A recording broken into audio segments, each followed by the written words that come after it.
paz do Senhor, meus irmãos. Hoje estamos aqui para mais um testemunho de vida. Eu estou conhecendo ele um pouquinho mais hoje também, nosso irmão Adilson.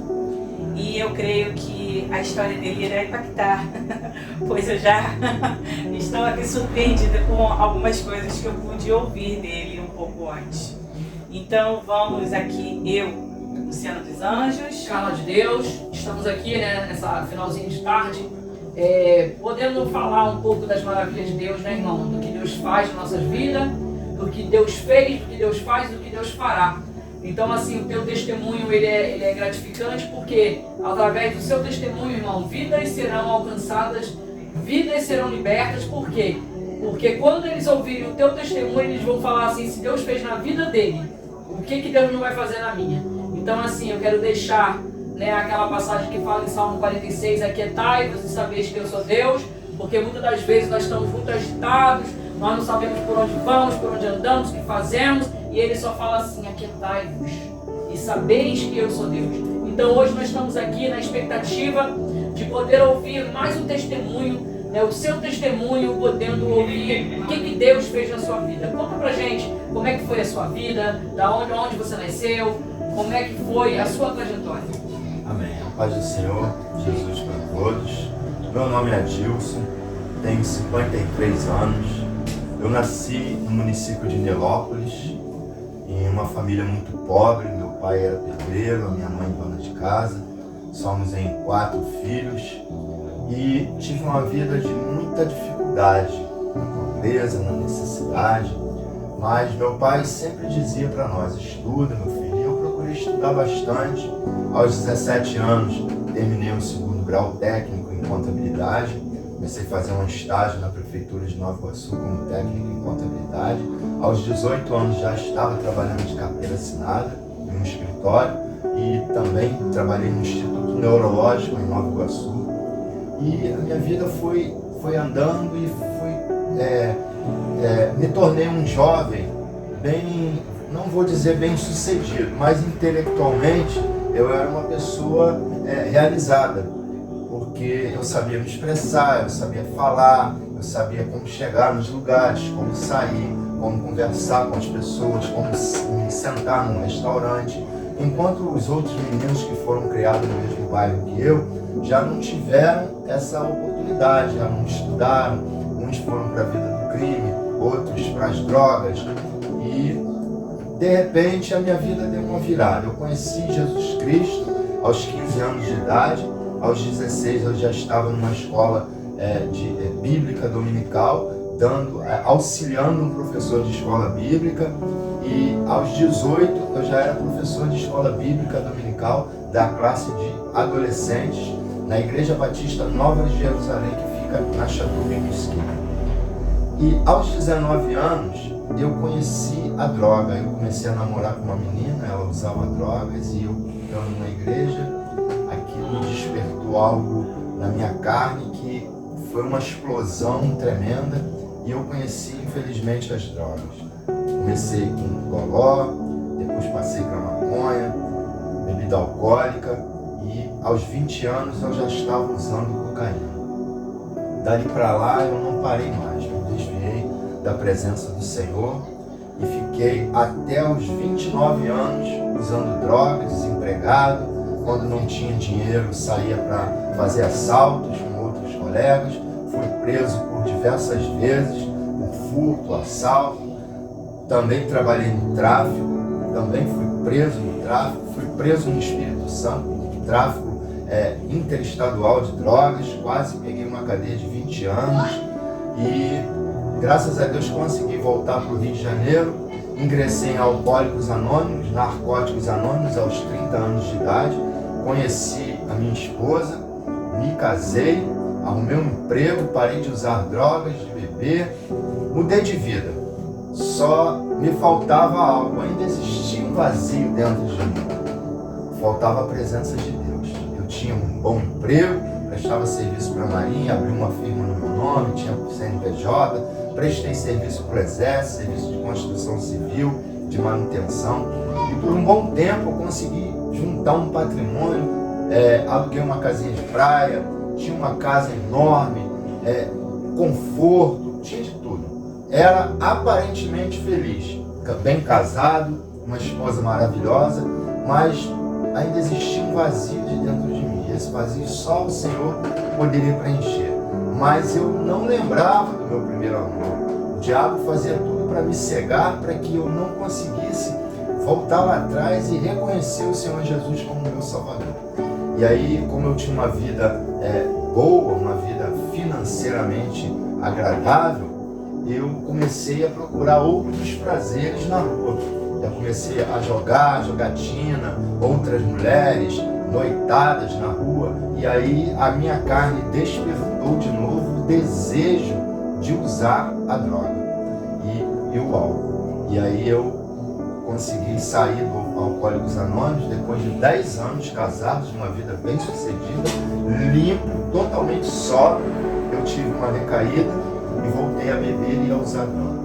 Dos 40 anos até há pouco tempo agora, aos 52, eu tive praticamente 13 anos morando na rua, num papelão, porque eu me separei da minha esposa e deixei tudo para trás. Larguei tudo e me separei da minha esposa e me casei com a droga. Ou seja, né, irmão, a palavra de Deus vai dizer que um abismo puxou o outro abismo. Você começou a entrar nessa vida através de uma mulher, né? Pelo que eu entendi. Né? Porque a palavra de Deus vai dizer que a mulher insensata ela é mais amarga do que a morte. Quando a gente não vigia, a gente acaba entrando em situações, em relacionamentos que vêm nos trazer para o fundo do poço. Né? Mas aí Deus teve misericórdia, você conheceu uma pessoa maravilhosa, a qual você falou que ficou casado bastante tempo, mas você não vigiou novamente, por falta desse grande amor que você declarou aqui, que você sentia que faltava algo, que era a presença do Senhor. Como você não se firmou, você conheceu essa pessoa e não vigiando, você acabou tendo recaída e isso fez com que você se separasse dessa pessoa maravilhosa, né? E aí trouxe esse abismo, esses abismos. E há 2 anos atrás, eu implorei muito ao Senhor que me tirasse daquela situação, me tirasse da rua, que abrisse uma porta, me desse uma luz, porque eu já não aguentava mais. Eu estava com uma hérnia, consegui operar essa hérnia, consegui um apoio de um pastor, que ele tem uma igreja um ponto chique em Nova Iguaçu. Ele me deu muita força, me apoiou, ficou do meu lado, o pastor Zé Carlos, tenho muito que agradecer a ele. E eu fui caminhando novamente, o Senhor foi abrindo as portas e eu fui em direção às igrejas, e a igreja me deu uma oportunidade para estudar um instrumento, aprendi a tocar um pouquinho violino, fui convidado para um projeto chamado Sons da Missão, fizemos mais do que uma cantata, fizemos um musical, onde nesse musical nós fazíamos apresentações para arrecadar doações, mantimento, né, arrecadar algum dinheiro para poder ajudar outros projetos e outras pessoas como o Adilson, que um dia também precisou de ajuda. E fui convidado para tocar no Teatro Municipal, no Rio de Janeiro, toquei em vários outros lugares, mas infelizmente a Bíblia diz que aquele que está de pé, cuide-se para que não caia. E aí novamente eu não vigiei e caí, tropecei e caí. Mas Deus, pela sua misericórdia, pela sua graça, eu conheci um outro pastor e eu estava plantando umas árvores para ele, em frente às lojas dele. E eu plantei a primeira, plantei a última e estiquei uma linha para plantar uma árvore do meio. A árvore ela cresceu dobrada do lado. E eu falei para ele assim, pastor, essa árvore ela vai atrapalhar se eu plantar ela em direção para a rua. Ela é uma árvore, vai crescer, os carros não vão passar. Essa árvore não presta mais não, joga ela fora, ela não serve para mais nada.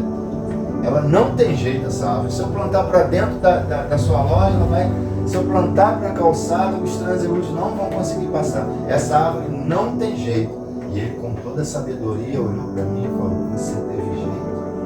Então, planta a árvore que eu estou pedindo. E 2 anos depois eu voltei lá e Deus deu um jeito na árvore, a árvore cresceu para cima. Ela se desviou sozinha. Não é impossível para nosso Deus. Não é impossível. E hoje... eu estou aqui, né, no projeto Guache, pela misericórdia do Senhor, fazendo parte desse projeto. Passei por um processo ano passado que a droga e o álcool, eles furaram o meu estômago e o meu intestino. Eu passei por 4 cirurgias, a primeira no estômago, foi costurado no meu estômago, ficou tudo bem. Depois de 4 meses, estourou o meu intestino. A primeira cirurgia eu tomei 31 pontos, a segunda 50 pontos e na terceira cirurgia eu tomei 61 pontos e fui obrigado a colocar uma bolsa de colostomia até passar por alguns meses e por um processo para que eu retire essa bolsa e volte a trabalhar, porque é algo que me impossibilita de pegar peso, trabalhar. Também há um constrangimento, né? As pessoas não querem ficar perto de você, tem um certo preconceito e isso nos machuca muito. Mas eu tenho um Deus que ele apaga tudo isso.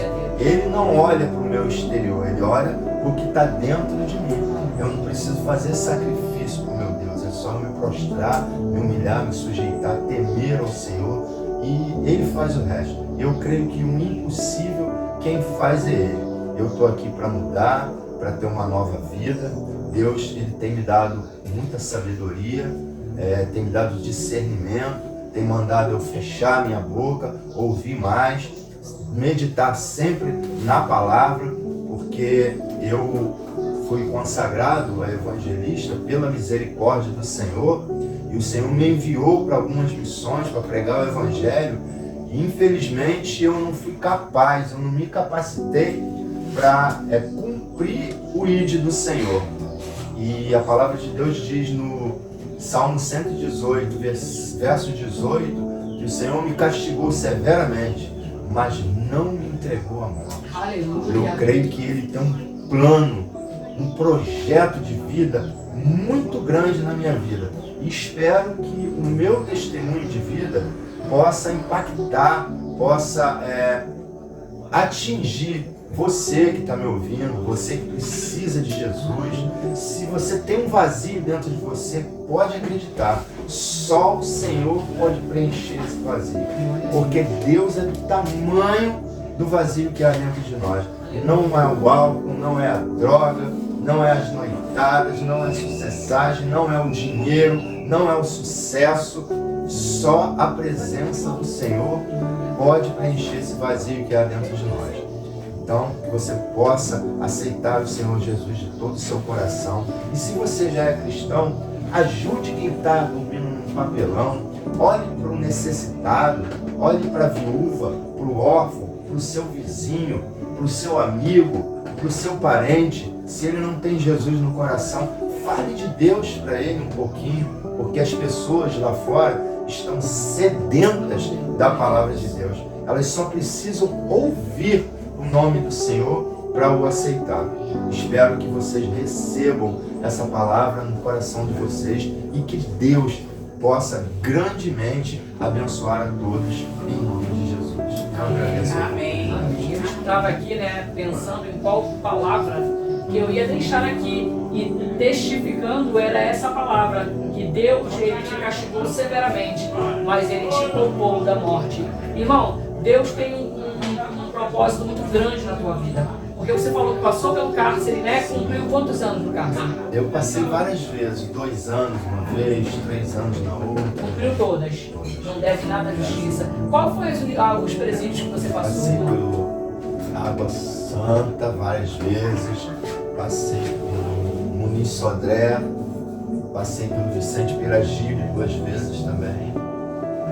Passei pela cidade da polícia, essas daí são só uma passagem rápida. E no Espírito Santo eu fui preso trabalhando, eu não estava traficando, não estava fazendo nada de errado. Eu apenas tinha o mesmo nome e sobrenome que um traficante. E eu fui preso trabalhando, fazendo uma casa, eu trabalho com construção civil, para ele. Fui preso enganado. Graças a Deus tinha uma foto, o nome era o mesmo, Adilson Rodrigues, que é o meu nome e sobrenome. Mas tinha uma foto e estava sendo procurado há muito tempo, eu já não estava tanto tempo em serviço. Mas graças a Deus fiquei só 4 meses, 16 dias detido até o julgamento e fui inocentado. Aí você vai vendo que Deus não vai te perder. Como foi falado aqui, Ele vai permitir você ser castigado severamente, porque não é que nosso Deus seja carrasco. Nós estamos falando de Deus que é Pai, né? E que Ele, quem Ele ama, Ele vai exortar, Ele vai chamar, porque Deus sabe como cada filho Ele vai tratar. E se você ainda não entendeu o teu chamado, Ele vai te tratar conforme você vai entender. Então, irmão, espero que você entenda, né, o querer de Deus na sua vida, né, para que você possa deixar Ele cumprir o que Ele tem, né, na sua vida. Porque Deus, ninguém explica Deus, ninguém coloca Deus na parede. Então não adianta a gente fazer pirracinha, ficar de cara feia para Deus, porque enquanto não se fazer cumprir o propósito de Deus na sua vida, Ele vai te apertar até você entender. E eu creio, irmão, que você não está aqui em vão, que você vai entender e que você vai deixar Ele cumprir na sua vida o ID. É isso que Ele quer. Porque a palavra vai dizer que os anjos queriam fazer o nosso papel aqui na terra. Não é verdade? Os anjos queriam fazer essa parte do evangelismo, do ID, falar, mas isso Deus deixou para nós. Né? Ele pode fazer sozinho, Deus, porque Ele é Deus, mas Ele quer que cada um de nós faça o ID. É uma ordenança para todos, não é só para você, não é só para ela, não é só, é todos. ID, né? E pregar o evangelho a toda criatura. Amém? Como diz no livro de Jó, aceitamos o bem de Deus com prazer, né? Mas o mal, às vezes não queremos aceitar. Por que não conosco, né? Porque as bênçãos, os momentos de vitória, de alegria, nós queremos, né? Nós aceitamos. Agora, quando vem a dificuldade, e não que o Senhor está te castigando, Ele permite que passamos por aflições, como Jó, né? Que o diabo pediu permissão para mexer na vida de Jó e o Senhor permitiu, que você falou, eu vou deixar porque ele necessita passar por isso, ele precisa passar por essa provação, mas em momento nenhum o Senhor se afastou ali, né?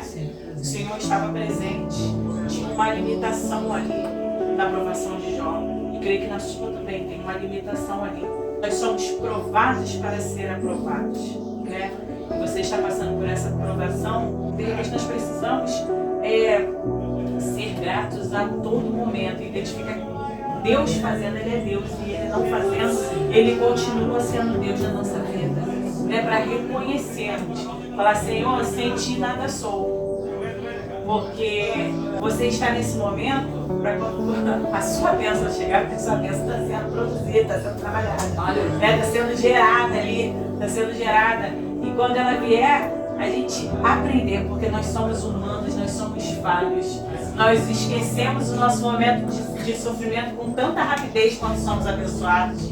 Quando nossa vida melhora um pouco, nós esquecemos, eu digo isso por experiência própria, nós esquecemos o que já passamos, nós esquecemos as lutas que já tivemos e às vezes repetimos os mesmos erros novamente. Verdade. Né? Que aí você venha guardar essa palavra, que você venha guardar esses momentos do seu coração, para que você não venha pecar novamente, que você não venha cair novamente. Meu irmão, o Senhor esteja na sua vida, que restaure, e eu tenho certeza que será restaurado em dobro, e que vai ser além do que você pensa, do que você imagina. Meu irmão, eu creio nisso. Eu creio que o Senhor tem mais para você. Eu queria só fazer um agradecimento aqui. Antes de tudo, eu queria dizer que eu morei 13 anos na rua. Foi muita dificuldade, porque a rua é uma selva. Você sobreviver, você tem que caçar, você tem que, às vezes, até enrolar os outros, você tem que pedir, indicar. Então é uma dificuldade muito grande. Mas Deus, Ele, sabe, quando eu fui quebrado na mão do oleiro. Então Ele não deixou eu perder nem um caquinho, nem um pedacinho Ele deixou que se perdesse. E eu queria agradecer, né, ao projeto Boas, que tem me apoiado, ao pastor Renê, que me deu essa oportunidade, porque aqui é um local em que a gente aprende. Enquanto a gente está aqui, Deus está forjando em nós um novo caráter.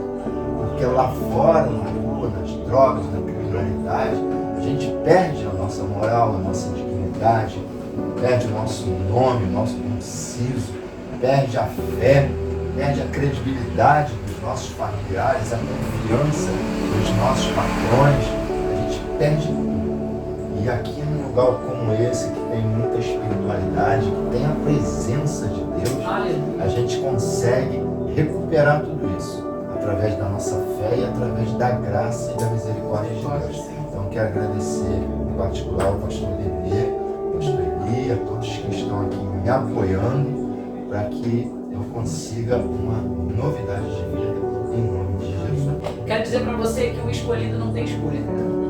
Tá bom? Obrigado. O escolhido não tem escolha. Então, o inimigo, ele quer sempre estar torcendo ali, ó. É improvável. É impossível. Não vai conseguir. Só que nós temos um pai. E esse pai fala, é possível. Não é improvável. É escolhido. E o escolhido não tem escolha.